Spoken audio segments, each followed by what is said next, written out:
Suite à des problèmes familiaux, ma mère a donc appelé le 115 et du jour au lendemain, je me suis retrouvée en foyer mère-enfant pendant 2 ans.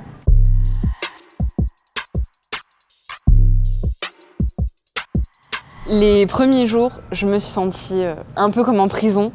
Du jour au lendemain, on m'avait enlevé toute ma vie. Je me retrouvais dans une chambre seule avec ma mère. J'avais même plus mon intimité.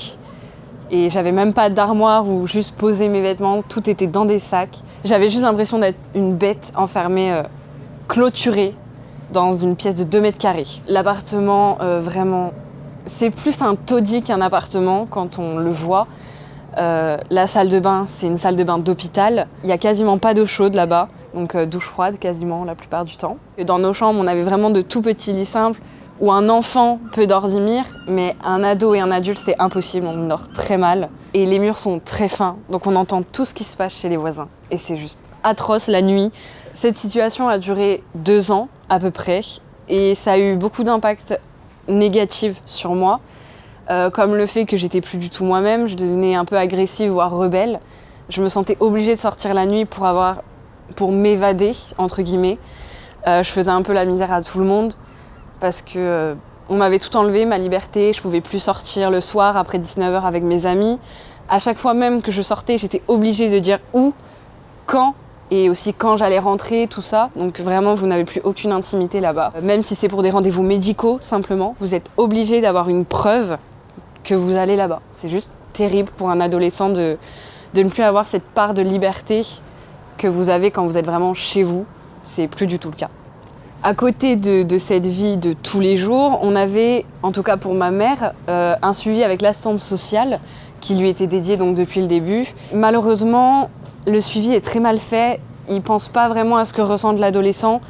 Moi, j'ai eu des reproches, que ce soit sur mes liens paternels, alors que ça n'avait pas lieu d'être, mes liens maternels, alors que ça ne les regardait pas forcément. Au lieu d'être là pour nous aider à avancer, à se sentir mieux, à trouver un avenir, entre guillemets, en tout cas, l'assistante sociale que moi j'avais avec ma mère, elle était plutôt à nous enfoncer plus bas que terre. Et c'était très dur à vivre à mon âge. Pendant cette situation, j'étais encore une lycéenne, donc en première et ensuite en terminale. Et je sais que pendant cette période, ça a tellement eu un impact psychologique que je n'y allais quasiment plus du tout. En fait, je n'y allais carrément plus. Ça m'a tellement détruit sur le moment ce qui se passait, la façon dont on était traité, que j'osais même plus sortir. J'avais un peu ce sentiment de honte, comme si les gens dans leur regard me disaient t'es qu'une bête, tu vaux rien, t'es qu'un dossier. Et cette sensation est juste horrible quand on a 16-17 ans. Malgré ces 2 ans d'enfer, il y a quand même eu une fin, une bonne fin. Ma mère et moi, on a enfin eu notre appartement ensemble. Moi, personnellement, j'ai pu retrouver ma liberté, donc je pouvais enfin sortir le soir avec mes amis. J'ai pu retourner petit à petit au lycée parce que moralement, j'allais quand même un petit peu mieux. J'avais plus cette pression d'être un dossier, clairement. Bien que ça a été nécessaire pour moi et pour ma mère d'être là-bas, je pense que le traitement là-bas n'a pas lieu d'être, en tout cas. Je pense qu'il faudrait changer ça. Déjà, la vie privée, ce qui est très important, c'est déshumanisant, je trouve. Donc il faudrait peut-être revoir ça. Et peut-être le suivi. Je ne vise pas toutes les assistantes sociales précisément. Moi, je vise la mienne parce que je l'ai très mal vécue. Mais je pense qu'un peu d'humanisme, ça pourrait peut-être faire du bien et aider ceux qui le vivent mal.